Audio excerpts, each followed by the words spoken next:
know, they tell us now the economy's paid. You see it in the airports. Because everywhere we go now, all the rental car places are selling the used rental cars. And I have driven some bad vehicles in my life. I have never been so desperate for an automobile, I wanted a used rental car. Because you know what people do to rental cars.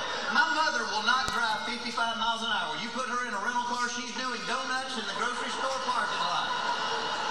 Buying a used rental car is kind of like going to a house of ill repute looking for a wife. Anything that's been driven that hard by that many people, you really don't want to put your key in it. Well,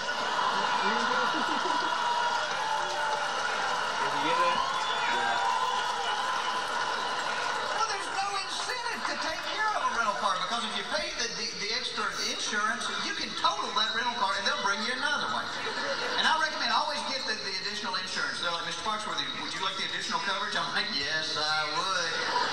Because you got a Ford Fiesta that's about to see more airtime than a skateboard at the X Games.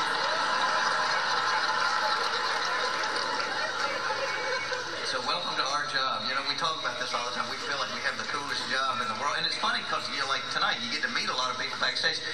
When you're a comedian, the number one thing people say to you when they meet you, they're like, where do you come up with material? And the honest answer, I think, at least for us, is the best stuff is not stuff you make up. It's true stuff. Now, that being said, I have to share this story with you. Last year, I was hosting a show for the Children's Hospital in Atlanta, and a couple came up to me, and the man said to me, hey, I bet you done heard of a redneck thing. And I was thinking, well, I've heard a lot of them, but I love talking to folks. I said, no, go ahead.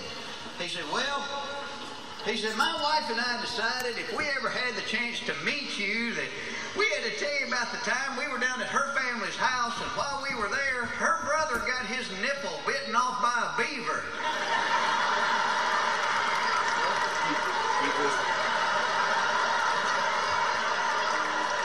I said, you have my attention. Because it's kind of hard to walk away from a story like that. You're almost required to say, how did that happen?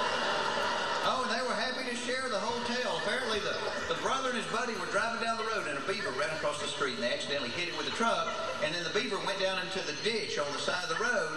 So they decided they were going down in the ditch to find this thing because they wanted to take it to the taxidermist, because we all know how pretty they look on a Thanksgiving dining room table just holding that turkey up. So he said he went down in the ditch, he found the beaver, he picked it up by the tail, and he said, look at it. It ain't cut up or bloody or nothing. And apparently, nothing is the word that brings a beaver back to consciousness. And at that point, the animal lurched out and bit his nipple off. Did not bite it, bit it off. O-F-F off, bit it off. That is a new kind of hurt right there. And it is so rare, I am at a loss for words. The only reply I could come up with, I said, I bet that is the only time in history the headline of the paper could include the words beaver and nipple and nobody be offended by it.